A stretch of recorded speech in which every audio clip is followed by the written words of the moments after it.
Hello everybody, how are you all doing? Welcome back to Man City Unplugged, your very own Man City fan channel. This talk of Bernardo it just seems that it will not shut down in the near future. And also if Frankie De Jong does get sold to United, which I expect the deal will happen because from their side Eric Ten Hag is absolutely he is obsessed with Frankie De Jong, just like Xavi is obsessed with Bernardo Silva. So Barcelona will get a fresh injection of funds, and people are actually telling that even though they'll get funds from the sale of De Jong, it will be used to register Christensen, Kessie. It will be used for the transfer of Lewandowski and other targets like Rafinha, for example, which Barcelona have been linked to. But I don't know why there's this feeling that but this noise of Bernardo Silva to Barcelona just doesn't seem to die down. And Fabrizio Romano has said twice now in the last 1 or 2 weeks that Bernardo Silva is an obsession of Xavi. And it is because Bernardo Silva is the best central midfielder in the world, and I mean, box to box, I don't think you'll find anyone better than him at this stage. So, of course, Xavi will want him. But I was just thinking, okay, in the worst case scenario, because this is football, transfer windows in the past, maybe not specifically related to City, but generally transfer windows in the past have shown that you should be ready for the unexpected. You should be ready for things to happen that you might not even dream of in your worst nightmares. So you should be ready for anything. This is football, just like in the game in this transfer world as well. So I was thinking, just in case if Bernardo Silva does leave to Barcelona, what would be our potential options? And one thing to remember before we discuss the potential options is we will not be discussing about Frankie De Jong, because to afford Bernardo Silva, Barcelona have to sell Frankie De Jong to United, and City will never propose a swap of Bernardo Silva and Frankie De Jong. That is not possible. So we'll not discuss about Frankie De Jong to City. That is almost impossible here. Though you can never say never, but I do suspect that Frankie De Jong to City is impossible. So let us not discuss the name of Frankie De Jong here as a potential Bernardo Silva replacement. So who do you think? First of all, what Pep will do? Ferran Torres, what Pep will generally do in this situation. Let us try to get inside the mind of Pep and think. What will Pep think in a situation Bernardo Silva leaves? So let us revisit the past a bit to understand this. Ferran Torres left. He left at a stage when the fixtures were just coming on. City didn't have a striker and stuff. What did Pep do? Pep could easily have bought a striker in the January transfer window, right? He could have got anyone he wanted, but maybe not Haaland, but generally he could have got anyone suitable enough to play in that striker role for that short period of time for City. But what did Pep do? Pep looked at home. Pep looked in the City squad. He played false nine. So Pep is always this manager who, even if you see his decisions in the past, Pep always looks to find solutions internally before he goes and looks out externally. That's why he's been so great. He's a solution finding manager. So first, let us examine what are the options that are there at in-house, made in-house. First thing is Jack Grealish. I mean, Grealish is an interesting one, and I think Grealish should be the obvious player who will come up when we are discussing this, because these were the exact same rumors, and the rumors were maybe even more stronger at that time. Because Bernardo, I think 2 seasons ago, right, when Gundogan 2020, when we won the league, Gundogan had that stellar season. He scored what 14, 15 goals in the Premier League itself. Just surprised everybody in that COVID hit season, and we won the league, right? Bernardo Silva was sitting on the bench a lot of times there. It seemed as if he had fallen out of favor with Pep, and that summer was the strongest rumors I've heard about Bernardo Silva leaving us. So in the what did City do in that summer? City bought in Jack Grealish, and the view with everybody was back then. City bought in Jack Grealish because Pep thinks Bernardo might leave, and it's a backup plan. And Pep wants to play Jack Grealish in that number 8 role, box to box role. Pep thinks he's technically the best player. Otherwise, you need not have to shell out £100 million just for a tricky left winger or something like that. There are better options out there for £100 million. Pep could have easily got anyone he had wanted for that left hand side, but there's a reason why Jack Grealish was brought in. That box to box role. It's very hard to find technically adept players who can dribble through those tight spaces and stuff for playing that role. So Pep thought Grealish, okay, he's not the complete article, but I will transform him into the complete article. That is what Pep really thought in bringing in Jack Grealish. But if you ask my personal opinion on Jack Grealish, I don't think Grealish is ready as of yet to replace Bernardo Silva and play in the central midfield position. The first reason is lack of defensive knowers. Okay, Grealish has improved on that aspect as the season has progressed and he's looked much better, but is nowhere near the level of Bernardo Silva in anticipating that danger. People think Bernardo Silva is about attacking, but his defensive positions, the way he presses the opponent, the way he cuts off those transitions, they are very important. Those are the important moments, those transitions. Can you cut off those transitions when the opponent quickly breaks? I don't think Jack Grealish is capable of that. And the second reason with Jack Grealish is work rate. I mean, the number one thing people say is about Bernardo Silva. A lot of City fans say that he runs relentlessly. That engine.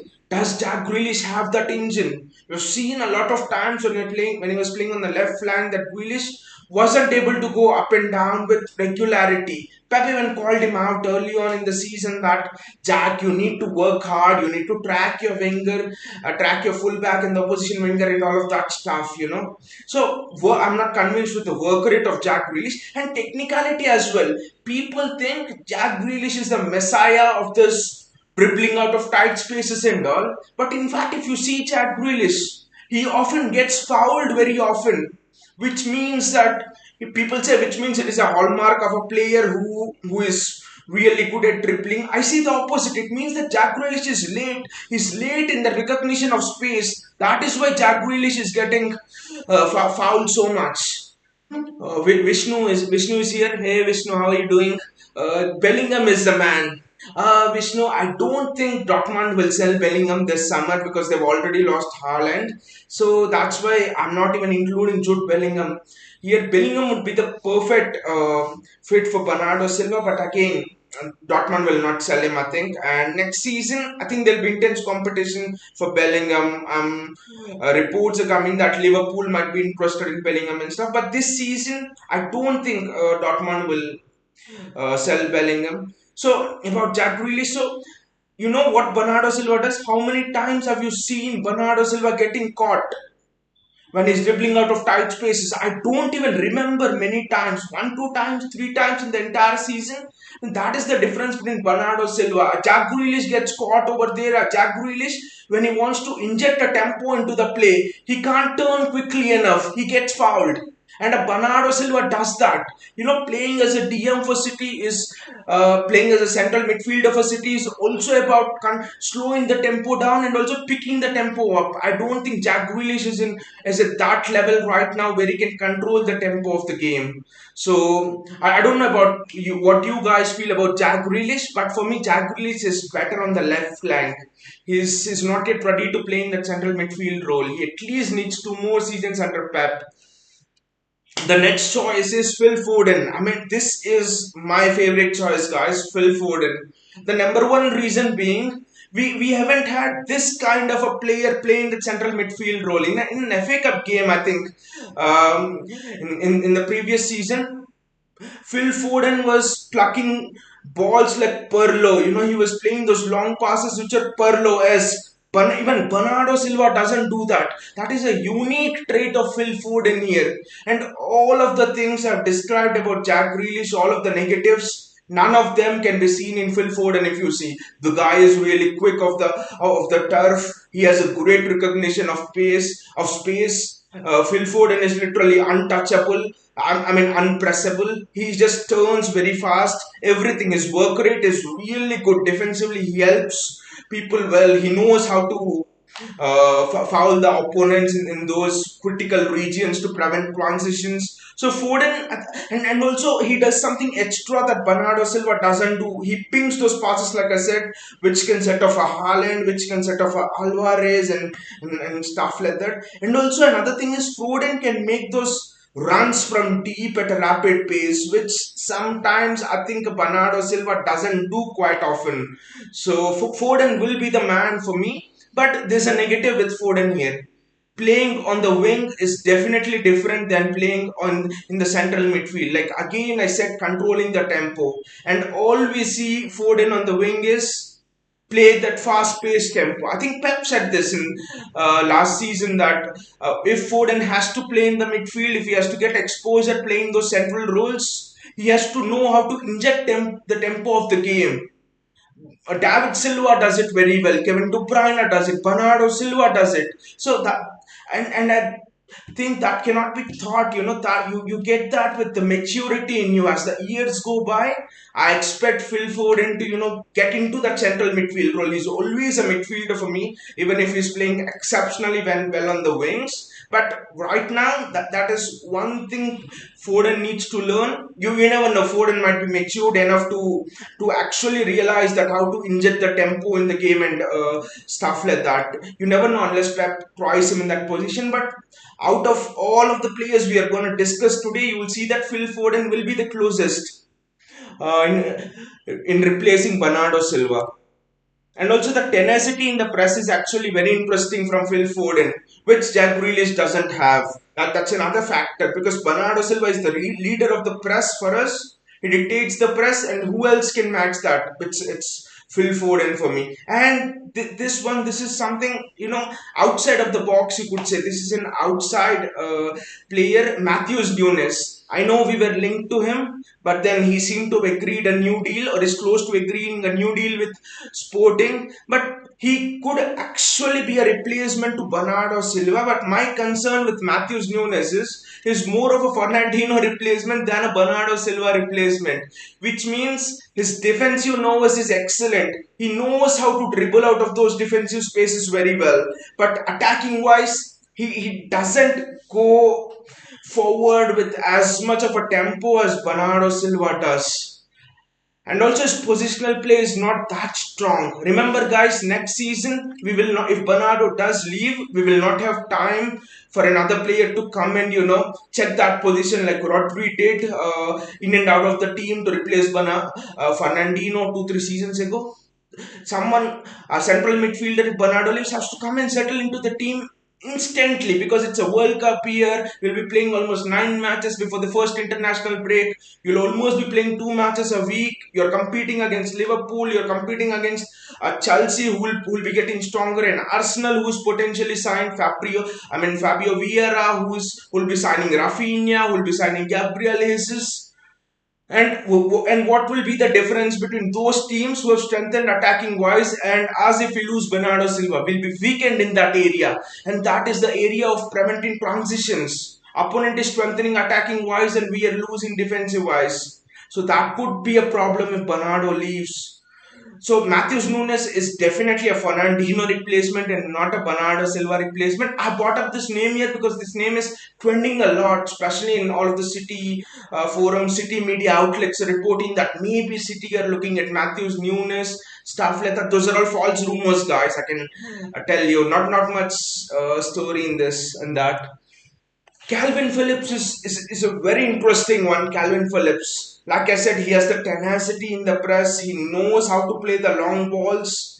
Calvin Phillips could be the one. I know you guys were saying even yesterday, day before yesterday, that Calvin Phillips could be just a bang average midfielder. He's just an overrated English midfielder and stuff like that. But I do think one of the reasons why I'm confident on Calvin Phillips is he knows that positional game very well.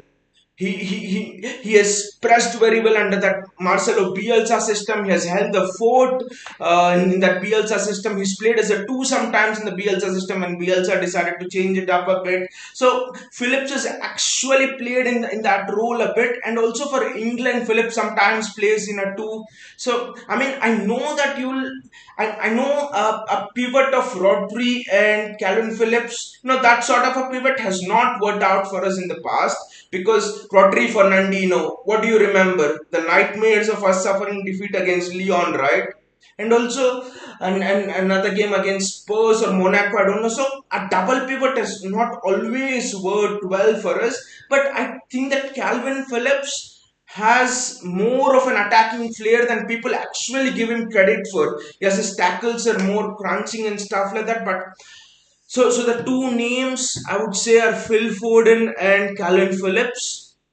If you would almost want a like to like replacement for Bernardo Silva, I think you should go more towards a Phil Foden than a Calvin Phillips. But then if Pep thinks, okay, I will want a bit more defensive surety, because I have a Haaland, I have Alvarez, De Bruyne is there. I would also if Pep would want to think, okay, Bernardo is leaving, but so let me put Kevin De Bruyne also much further. Let me give him the license. So that would mean that you would need a midfielder who is much more defensively minded.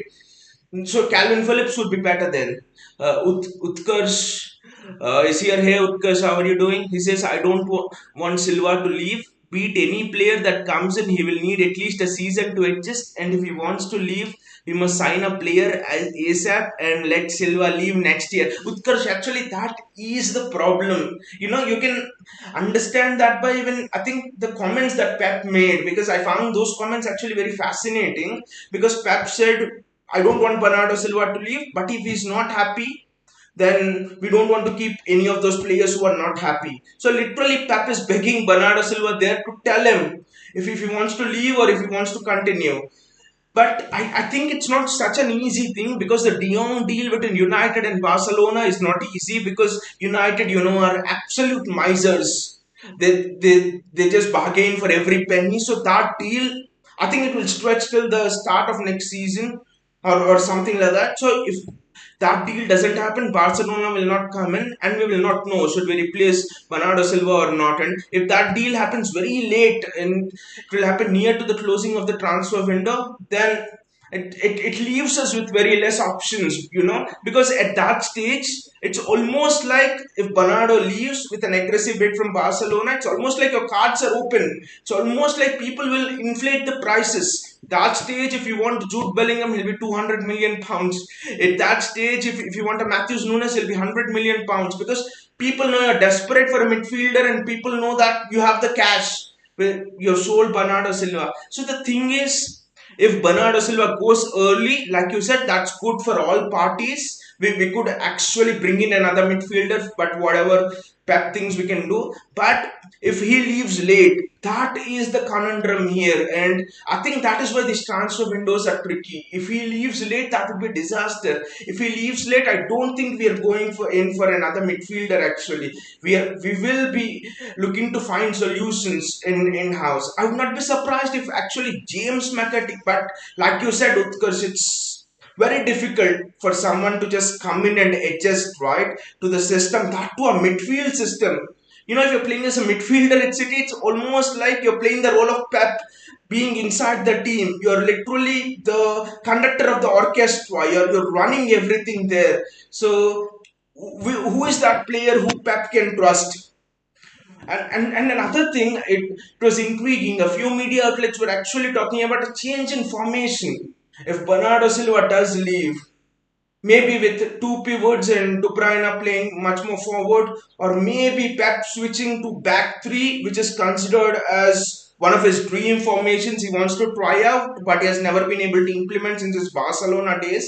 So if Bernardo leaves late and we are not able to replace him. Guys, I think we should actually think about Pep tweaking the formation. You never know. That is why Pep is thinking Cucurella is really important this season. That is why Pep has brought in Calvin Phillips. Maybe he will go for that 3-5-2, 3-4-3. You never know with Pep. He really likes to refresh things. He really likes to find solutions. So I mean, a transfer window which seemed almost kind of mundane. I mean, mundane in the sense it seemed kind of it was going smoothly. That there was not much in it. We got Haaland. We know we'll get Phillips. We know we'll get Cucurella, and that's it. Suddenly, this Bernardo Silva thing is suddenly thrown the cat among the pigeons. It's almost like I'm wondering now. Suddenly, we are caught in this. If Bernardo does leave, when will he leave? And I mean, a lot of questions unanswered in this stage. And I do think the next 2-3 weeks will be very important in terms of this transfer window. Vishnu says maybe Pep will go with academy players. Again, it comes into that in the academy. We have Romeo Lavia. He is a DM. Is not a box to box midfielder like Bernardo Silva. You know, there are some positions in our academy which we cannot at the moment, even though there's a golden generation in the academy, we cannot fill those positions. One is left back and the other is central midfield, box to box role. Like Utkarsh is mentioning now, has Tommy Doyle returned back from loan? What kind of a player he is? Exactly, Utkarsh. I was actually uh, looking to mention Tommy Doyle here. See, Tommy Doyle is the only one kind of a player who plays box to box, who plays that role. And Tommy Doyle, he has returned from loan, and potentially City is looking to send him back to another loan spell because his loans they've not been that good. And also with Tommy Doyle, it seems that Pep doesn't trust him to dribble out of tight spaces. Again, that is the thing. We need a player who can press, who's defensively good, and who can dribble out of tight spaces. Tommy Doyle doesn't have the technical quality to dribble out of tight spaces and stuff like Bernardo Silva. And there is no other player in the academy, believe me, who can play that role. There's no player left back. There's no player at central midfield. We have a couple of centre backs. We have good attacking players. We have a DM and Romeo Lavia, CJ Egan Riley at right back. But left back and box to box midfield, literally no one. Devansh is here. Hey Devansh, how are you doing? He's saying, is Neymar leaving PSG?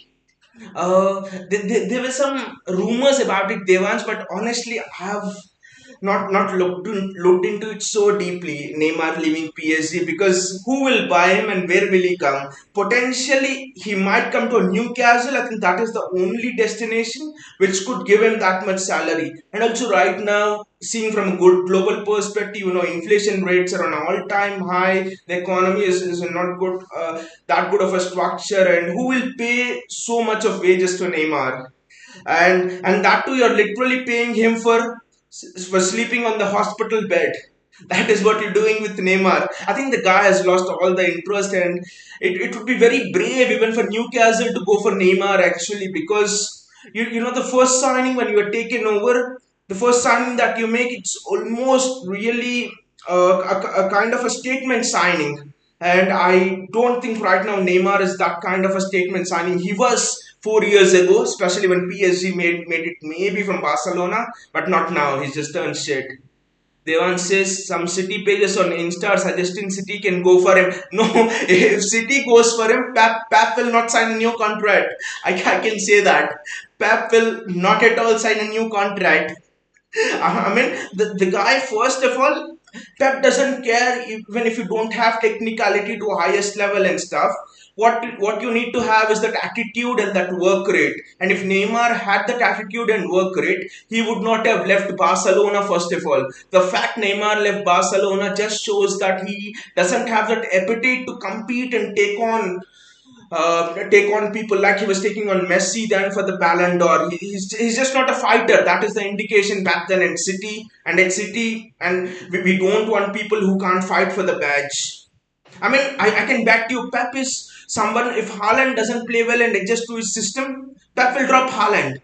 Pep won't blink an eye, Pep won't flinch before doing that. Little bit drop in your level, you're on the bench. Pep is a coach who had Bernardo Silva on the bench 2 seasons back for almost most of the campaign, right? That is when he's had a good season. So never Neymar. They once says some City pages on Insta. Okay, City, that we have done. Vinay says, Vinay is here. Hey, Vinay, how are you doing? Our academy is late. Wanted Pep to use Issa Kabore. Issa Kabore, is he a centre back? I've not actually heard of him. Issa Kabore, does he play for the EDS? As far as I know, maybe Issa Kabore doesn't play for the EDS. I don't know. I'm sorry, I've not heard of him. But as far as I know from the academy, we don't have anyone to replace Bernardo. That is the thing.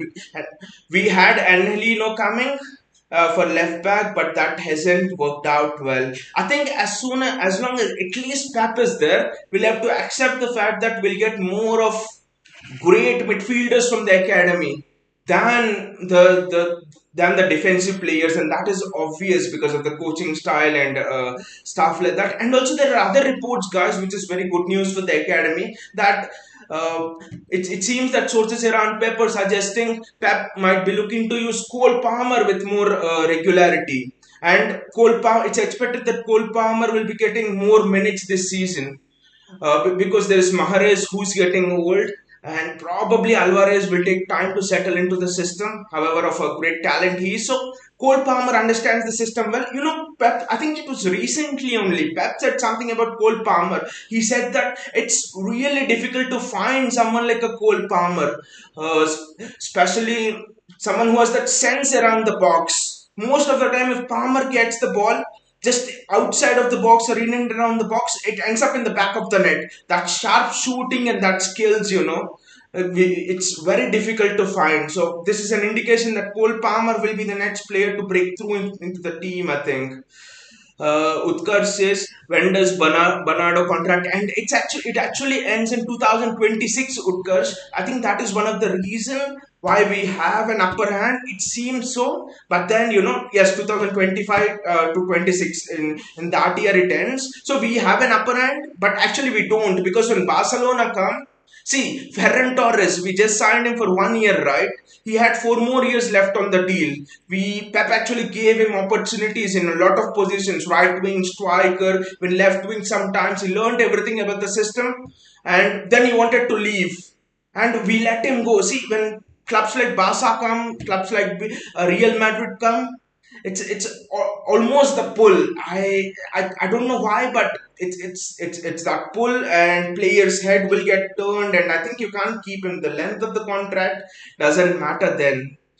Devan says Cole Palmer and James McCarthy will have their breakout seasons this year. Cole Palmer, I agree, yes, because last season in the concluded season, he has made Champions League debut. He has scored goal in the Premier League. He has scored goals in the FA Cup. He has scored goals in almost all of the competitions. He's made his debuts in this season. So Palmer will start, but with James McCarthy, again, it is a things like he's not been exposed to the Pep system as I know the youth play that, but in the first team he's not been exposed to it as much.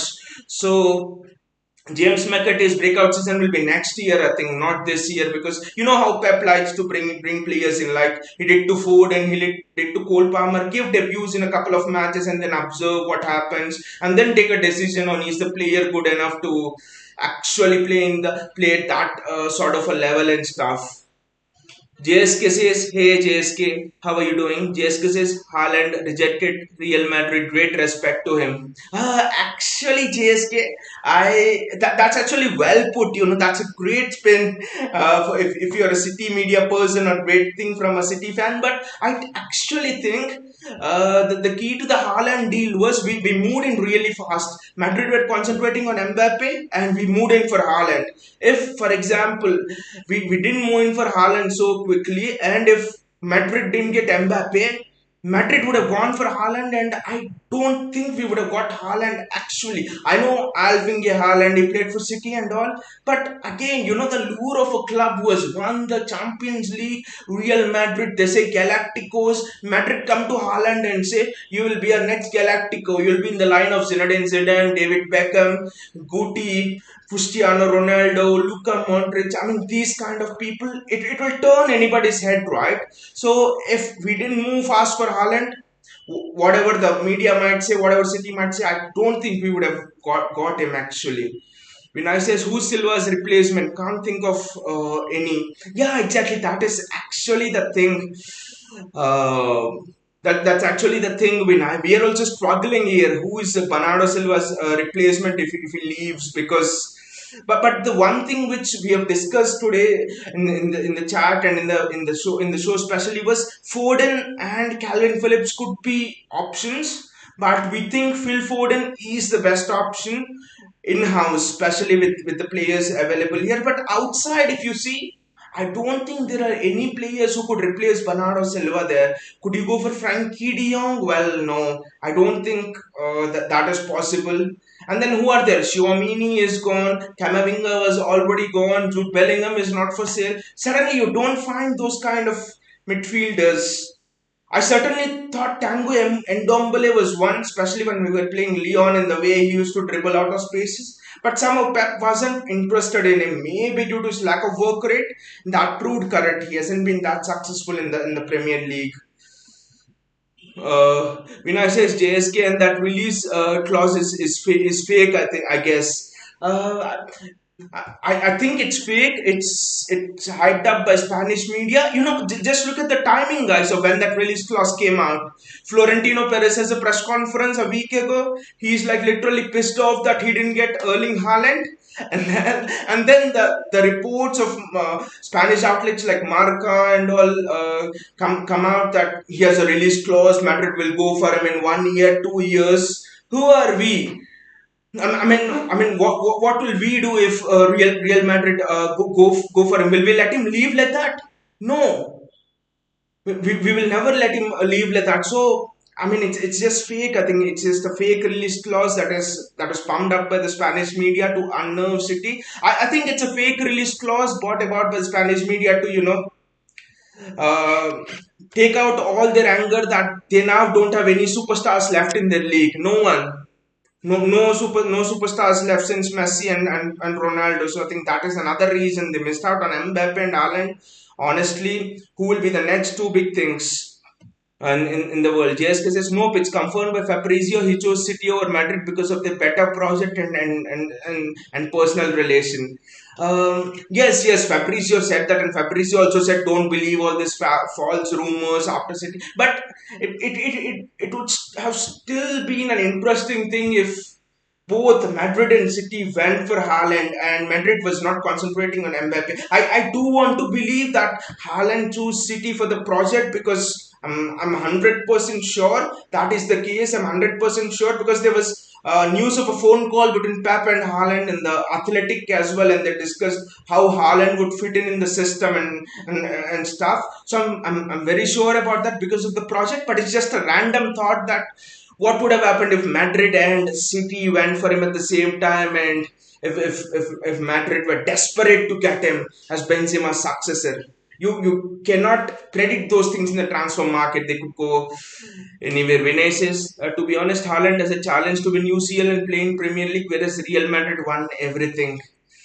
Yes, that's also true. And I think he also chose the PL because he thinks PL and Guardiola are the best place for him to develop and go on to the next level. Unlike Mbappe, people are comparing Mbappe and Haaland, who will be the best of those two, and will they be the Messi and Ronaldo and types like that? But I think that this could be a mistake from Mbappe's point of view, and Haaland did not do that. Staying in the French league, I think it would just put back Mbappe's development by 2-3 years at least until he stays there, because it's a league where it is almost non-competitive. It's a farmers league where you just get to play 5-6 good games. That to the Champions League games, most of the league games are just shit and crap. How will you develop then? How will you develop without facing the best defenders? All of the best coaches are in a Premier League. I think Haaland has also seen the Premier League and thought the best coaches are here, the best analysts are here. Defenders will be plotting the best plans against me. If I can survive here, I can well rule the world. That's what Haaland would have thought, and he has come to tested in the Premier League. Just is at the rate of winner. ये प्रणय से ज्यादा अच्छा represent करता है city को by the way thank you JSK for the compliment. Vishnu says Ward-Prowse and Kunku Madison they can partially replace Silva. Uh, and Kunku, I think Vishnu, you're just a bit mistaken here because Nkunku is a striker by the way. I'm sure that's typo, but Madison is not that kind of a profile of a player. I think Madison is a luxury player. Those ilk of players, but Bernardo Silva is not a luxury kind of a player. He's a workhorse. I think that is the difference between Coutinho. The reason why Liverpool have been able to do so well is the sole Coutinho. I know Liverpool fans can argue about that, but those workhorse kind of a players is what Bernardo Silva is, like a Wijnaldum, but Bernardo Silva is, I can't compare him technically, but in terms of work rate and that kind of a thing. So Madison, but what Prowse would be interesting again, but again, tight spaces. I'm really struggling, guys, sitting here to find who is that midfielder who can literally dribble through tight spaces. Like, for example, last season against Liverpool, you've seen, right? Almost four Liverpool players around Bernardo Silva, and he dribbled past four of them. He dribbled past Van Dijk as well, and he passed to Foden. Foden missed the one chance. So that is the kind. I'm thinking about midfielders, and most of them satisfy these qualities, like defensively good, positionally good, having work rate maybe, but none of them are having the technique of Bernardo Silva. I actually think it's sad to say, but I actually think Xavi is obsessed with Bernardo Silva just because Xavi sees himself in Bernardo Silva. You know what most of the news outlets, reliable outlets, are saying? There is no one that Xavi has been as obsessed in his career and in his coaching career, which is short, than Bernardo Silva. So that really tells you how much of I think Bernardo Silva is one in a kind of a player, I would say. One in a kind of a player, and it's very difficult to find the exact replacement for him. Utkarsh says, yeah, City should go for James Madison. Again, I think James Madison, and also another thing, Utkarsh, if City bring in James Madison, won't we be blocking the path of a James McCarthy? I think that is an important thing, especially James McCarthy and Oscar Bob are two players who are looking to break into the first team, and I would not want James Madison to be here and blocking their path. Vishnu says no other players are available in the market. Sad, exactly. One in a kind of a player, someone said. A top journalist said, and that is so true. Bernardo Silva. So I think this transfer window could actually turn from being super exciting, from being super enthusiastic, to something that if Bernardo leaves, it could turn into something that we are more disappointed than excited. Okay, Haaland, Alvarez is scoring goals for fun in Copa Libertadores, but you would say Bernardo left. That would be the talking point. But Bernardo left in spite of getting Haaland. We have got one world class player, and we have let go of another. That should not be the case. Vinay says, Matthews Nunes of Sporting for Silva's replacement. Actually, Vinay, we were just discussing about Matthews Nunes as well. And Matthews Nunes, especially, Matthews Nunes is almost like a. There you go, Matthews Nunes. He's almost like a Fernandinho replacement, I think, more than a Bernardo Silva replacement. He has all the characteristics of a Fernandinho, that box to box thing. He's very good in making those tactical fouls, that positional sense, is strong in the tackle and stuff. Again, technicality is the thing with Matthews Nunes. Technicality in terms of close control. But there's a video actually on YouTube which is like Bernardo Silva versus no space or something. I was watching that a couple of days ago, and it was, my god, wow. But literally when space doesn't exist, Bernardo Silva glides through. and that is the sort of player we need to literally go for. JSK says, don't worry, Bernardo won't leave City. But City are asking 100 million, and no way Barca can never spend that much amount. Again, you never know, JSK, in these transfer windows. Anything can really happen in the last moment. De Jong gets sold for 90 million euros, and Barca suddenly find some more funding to get in Lewandowski and someone like that, and they'll go aggressively for Bernardo Silva. So I'm 80-90% confident that Bernardo Silva won't leave City, especially with the 100 million we are asking for him and all. But JSK, the thing is, if Bernardo wants to leave, if Bernardo is not happy, there comes the thing again. An unhappy Bernardo Silva, would he be running? I don't have any questions about the commitment of the player, but then when you're unhappy, you'll psychologically not be there. Even if you want to give 100%, you cannot give. Like Harry Kane, it happened with Harry Kane in the early stages, like last season when the move to City broke down for him. So that is the phase, Bernardo Silva, that I actually don't want him to get into. He's turned by Barca, but then Barca can't afford, and we can't, and he can't go. That kind of a 50-50 play. I mean, if he's just 50% here, that will be difficult again because he's playing potentially the most important position. Um, yes, because if we give Silva to them, I'm 100% sure they will target Rodri next to replace Busquets. I'll be wise not to involve with this club anymore in the future. Exactly. Look at the players they have poached. JSK, Eric Garcia in the past, when it almost seemed that he would be set for a prolonged role in the team. Ferran Torres. And now if we give them Bernardo Silva, they will literally think that whatever City get, they can just take him. It will almost become that we will be Barca's training academy, developing players by giving them first team opportunities, and Barca taking them. So it's true. You made a really good point. It's not about selling Bernardo Silva or keeping Bernardo Silva. This transfer window is actually about making a statement to the likes of Madrid, to the likes of Barcelona, Bayern Munich, all of those clubs, that it doesn't matter even if you're elite. We are not a selling club. You can't just take away players from us with your pull and all of that.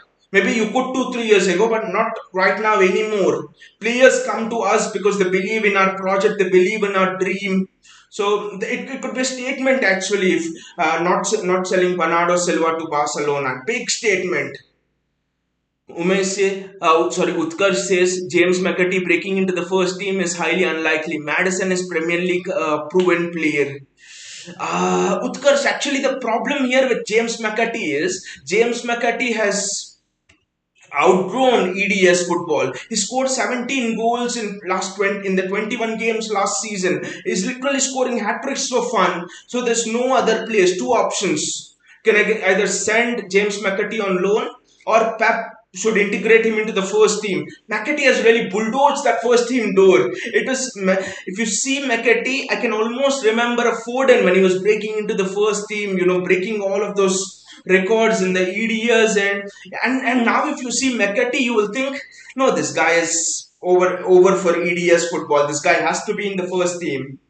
I think there's one place you can send him to loan this season, that is Brighton, because Graham Potter, his coaching philosophies are very similar to Pep Guardiola's. Fullbacks come cutting inside and stuff. Brighton wanted James McAtee for £8 million last season. Our answer, no, not for sale at any price. It was the same answer we gave to Phil Foden actually when he was breaking through and teams were coming. So I expect James McAtee to really come through, and James Madison, yes, is Premier League proven and all, but I think the future is of our youth. We are entering into a golden era, and I just don't want to do anything by which we slow down the process of our youth getting integrated into the first team. Just imagine if we bring in James Madison, what will happen? We'll send a message to the youth academy that there's Oscar Bob, there is McAtee, Romeo Lavia, potentially all these players, and you're buying players from outside. They don't trust us. The boss doesn't trust us. That will be the message. It could psychologically attack the youth structure we are building up. So I do think McAtee Palmer next season, and after that James McAtee breaking into the first team. Vishnu says, I'm worried about De Jong and Anthony to United.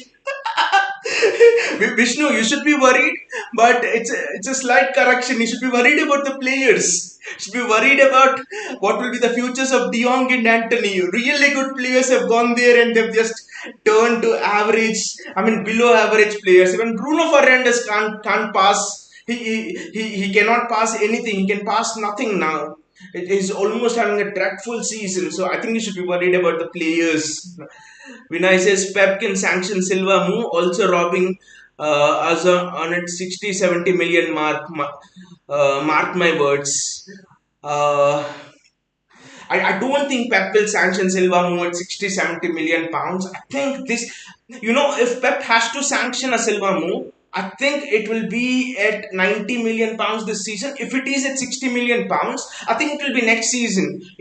I do think that we can do this actually. What Alex Ferguson, for example, did with Ronaldo when he was leaving, he made him stay for one season. I think Pep could do this with Bernardo Silva, stay for one more season, and then maybe Pep will allow him to leave for 60 70 million. I think if Bernardo stays for one more season and he wants to leave, then I think Bernardo will really play in a very happy state of mind because he knows the club is respecting his decisions. And next year, I don't mind selling Bernardo Silva for 60 70 because then we'll have the chance to, plan for reinforcements and stuff like that. So, one more season, I think in the worst case, we should do. But what we are talking about is the worst case scenario. If he does leave this season, I mean, that would just be hell breaking loose for us.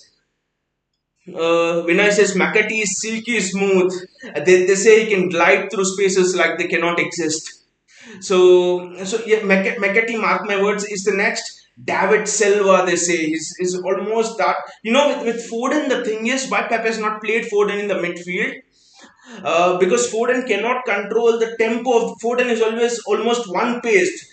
Attack very fast. But with James McAtee, surprisingly, even though McAtee is younger than Foden, McAtee can control the tempo of the game.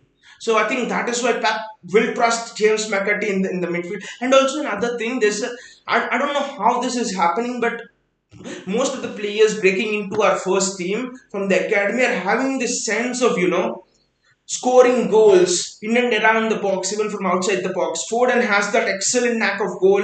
Cole Palmer has that. James McAtee has that. So this is something interesting. Utkarsh says, but giving into Pep's history of choosing from our academy, he likes to develop players over 3 to 4 years. But if we let Silva go, we might have to turn to a player. Uh, it depends, Utkarsh. It depends on how much Pep thinks a player is into his development phase. For example, Eric Garcia. I think Eric Garcia was into the first team almost starting regularly within an year or so. If Pep thinks that the guy has really good understanding, for example, Romeo Lavia, it's just been 6 months since he's come on and 2 seasons back, and already Pep had called him into the first team training. So I think it seems, yeah, it depends on the level of your maturity and how much you understand the positions and stuff. See, one thing with Pep developing players over a 3 to 4 period is he wants players to understand the game, understand the positions from different perspectives, understand the positions from a midfielder perspective, from a winger perspective, and all. You see the difference between Foden and Sancho. Foden was patient. Foden took the development cycle under Pep and look at his development graph. Once he's into the first team, boom, he's gone. You look at Jadon Sancho. Jadon Sancho refused to take the development cycle, didn't have patience, went to Dortmund, first year was good, now came to United. He's actually declined by 1 year or 2 years. So that development could seem like it's lagging, but that will help the players prolong their career actually, because if you just give a chance to a player in the first team based on his sharp pace, vision, and all, as you grow older your pace will go. Then what will you do? You need to have a great good understanding of the game to have longevity in football, and that's what Pep really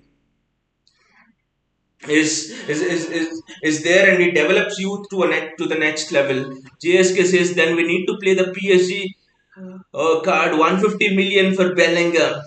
I don't think City are that sort of a club, paying 150. I mean, do you really need Bellingham for 150 million? No, I don't think so, because it's not like we're absolutely desperate. But at 100 million, I think maybe a fair price. 100 would turn actually. Yes, you're telling, okay, for the worst case scenario, maybe 150, but maybe 100 plus Pep talking to Jude Bellingham or something like that. I don't think we are going above 100 for any player, because 150 again, it would just upset the balance. Upset the balance in the dressing room. It could again create groups. Haaland, that big money, De Bruyne, big player. Grealish 100 million, Bellingham 150 million, stuff like that. So I don't think City want to go down that route. See, if City wanted to go down that route of spending 100, 150 million, as soon as we were taken over, right? 2008-9, just do what Abramovich did. Just buy three, four, five best players and do what PSG did, basically buy Neymar, keep Mbappe by paying him insane wages and stuff like that. But from 2008, if you see, patience has been the key. Patience in terms of bringing in players, increasing players up by a level every season, increasing the standard of managers. It took Mancini, Pellegrini until Pep. We didn't offer Pep insane money and bring him back then in 2011 or 2012 when he left Barcelona and things like that, right? So, what is the great thing about this project is we are doing things in a really planned manner, in an efficient manner, and in terms of all of this, in the middle of all of this, we are letting our academy shine, basically.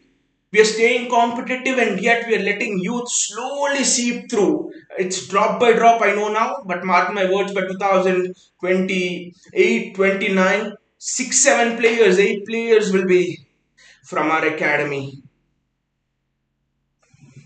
Uh, so I do think, let us really hope that Bernardo Silva doesn't leave, and even if he leaves, it would put us in an improbable situation, a situation that basically we haven't experienced since the takeover. I think a situation where we are unplanned for, situation where other clubs can catch us off guard in the transfer window. So let us really hope Bernardo doesn't leave, and we'll see how the thing progresses. But due to this news, you see, it's all been quiet on the Cucurella front. It's been quiet on the Phillips front.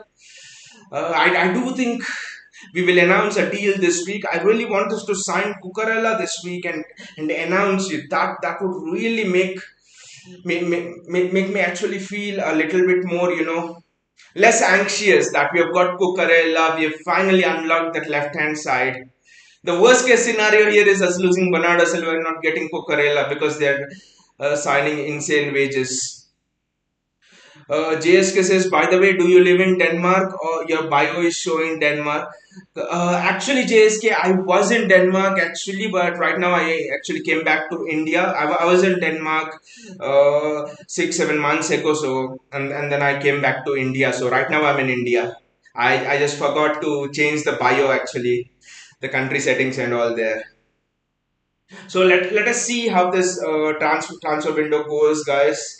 It's almost like little goosebumps, I would say, but really, I would back our club to pull us through this. This will show the efficiency of our transfer team as well, and in these scenarios. Vinay says, what's going on with Sterling? Can't see him at Chelsea Football Club. Apparently, Vinay, with Sterling, the news is that Boeli, who's the new owner at Chelsea, wants to make Sterling the marquee signing. I mean, if Boehly actually talks to City fans, would he still believe that Sterling could be the marquee signing? Okay, Sterling has really good pace. Okay, Sterling has great movement and all. But I think someone should actually show Tim Boehly and all of those Chelsea transfer managers and all a compilation of Sterling's misses, open goals. A Chelsea fan was arguing yesterday that Sterling has scored. You people underrate Sterling. Sterling has scored what 20 goals last season in all competitions, 17 to 20 goals. Before that, he scored 30 goals 2 seasons back and stuff like that. But why do these people get fooled by numbers? How many of those 17, 18 goals that Sterling has scored last season are mere tap-ins and nothing else? You know what Chelsea fans are missing, what Chelsea board is missing is you see the stats of the highest chances missed. I mean, high percentage chances whose XG is almost point 0.8, point 0.9, very high percentage chances missed. You know who are at the top in the last 3 years? Guess the names of those culprits? Gabriel Jesus and Raheem Sterling. Top three. They make up the top three consistently. So I don't understand how they can make Sterling the marquee signing, but good for them because I personally think that the time of Sterling is up at the club. And see, the news is that City have a deal for Sterling, but I would be personally happy and wish Sterling all the best and let him leave. The first reason is we have now gone on to another level, you know. We can't afford missing those easy chances. The reason why we lost to Real Madrid and stuff. There are poachers in the Champions League. So you need ruthless finishers. That's where Alvarez is come in and the second thing is Cole Palmer being integrated into the team, so it could help both the causes. Utkarsh says, why are we not giving contract to Riyad Mahrez? That's an interesting one. You know, the deal runs out next season for Riyad Mahrez as well. But the thing with Riyad Mahrez is he's happy at the club. It's not like the player is unsettled, and also he's 31, I think, right now, 31, 32, and no club is in for him. So I think City are cool, City are relaxed about Riyad Mahrez. And City, I think, in the case of Riyad Mahrez, City will assess the situation just like they assess the situation for a Fernandinho, if you might actually say, you know, let the contract be close to expiry, then offer him a new deal of 1 year or 2 years and see how it goes. And I think City in the past do this, especially with players who are over 32, 33. What they do is they tend to offer contracts with just 1, 2 years and not a longer span than that, so that if a player gets injured, you do not know when the player can decline, right? Once you're in your 32s, 33s, so they don't want to risk it. This has been a strategy from City, so it's nothing new, I guess, and nothing to be worried about Riyad Mahrez. Vishnu says all KDB assists were gone because of these players. Sterling is main. He needs 10 chances to convert. It's exactly, Vishnu. That is the reason. And like I was mentioning, I was also shocked actually seeing that list of highest chance, high quality chances missed in the Premier League, and Jesus and Sterling were really there. I mean, Vishnu, just imagine the Sterling running through one on one. What do you expect? I would really have goosebumps. Will he score or not? And 90% of the times he doesn't score. The guy is. I mean, it's not his fault as well. The guy is not a natural finisher. You know, you can't teach that. You see Julian Alvarez finishing, for example. There's actually a video I was seeing 2, 3 days back on YouTube that was saying if a guy had 99 finishing in real life, then it would be Julian Alvarez. You see his finishing, you'll get goosebumps literally. The guy Alvarez can finish with left foot, right foot, outside of the box, keeper charging towards him, keeper backing out. You know Julian Alvarez. I saw a couple of goals of his yesterday.